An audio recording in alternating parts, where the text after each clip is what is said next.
बहुत समय पहले की बात है। एक राजा राज्य करता था। उसके राज्य में सभी सुखी थे।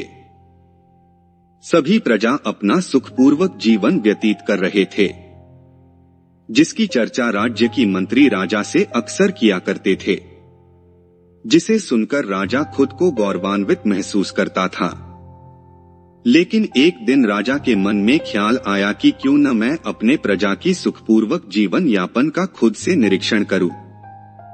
इसी विचार के साथ राजा ने कुछ मंत्रियों के साथ पैदल ही राज्य के भ्रमण पर निकल गया और प्रजा के लोगों से उनके सुखमय जीवन का हालचाल लेने लगा। और फिर लोगों से हालचाल लेने के बाद नगर के कई स्थानों पर घूमने के पश्चात वापस महल लौट आया। और पैदल भ्रमण के पश्चात राजा काफी थक गया था।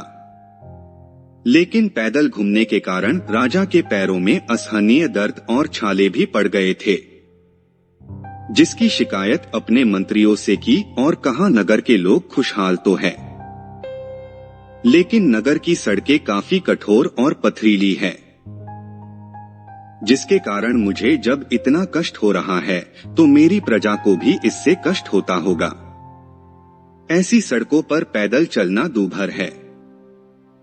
इन सब बातों को ध्यान में रखते हुए राजा ने आदेश दिया कि नगर के पूरे सड़कों को चमड़ों के कवर से ढक दिया जाए, ताकि लोगों को चलने में परेशानी न हो। राजा के इस फरमान को सुनकर सभी मंत्री चिंतित हो गए और सड़क को चमड़ों से ढकने के लिए न जाने कितने निरीह प्राणियों की हत्या करना पड़ेगा और अकारण बहुत पैसा भी व्यर्थ होगा। किसी को कुछ समझ में नहीं आ रहा था कि राजा के आदेश का क्या किया जाए। लेकिन उन मंत्रियों में एक बुद्धिमान व्यक्ति राजा के पास आकर बोला, हे राजन, यदि राज्य के पूरे नगरों को चमड़ों से ढकने के बजाय यदि हम अपने पैरों में जूते पहनकर चले तो कोई भी कंकड़ हमारे पैरों को चुभ नहीं सकता है। और यदि ऐसा ही चाहते हैं तो पूरे प्रजा को चमड़े की एक एक जोड़ी जूते ही बांट दे।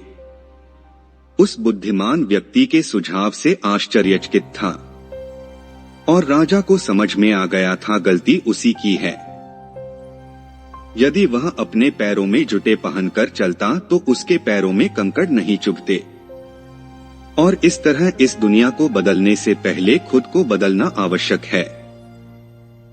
और फिर राजा ने उस मंत्री के इस सलाह की खूब सराहना की और पूरे प्रजा में सबको एक एक जोड़ी जूते भी वितरण किया। दोस्तों, इस कहानी से हमें शिक्षा मिलती है कि इस दुनिया को बदलने से पहले हमें खुद को बदलना चाहिए।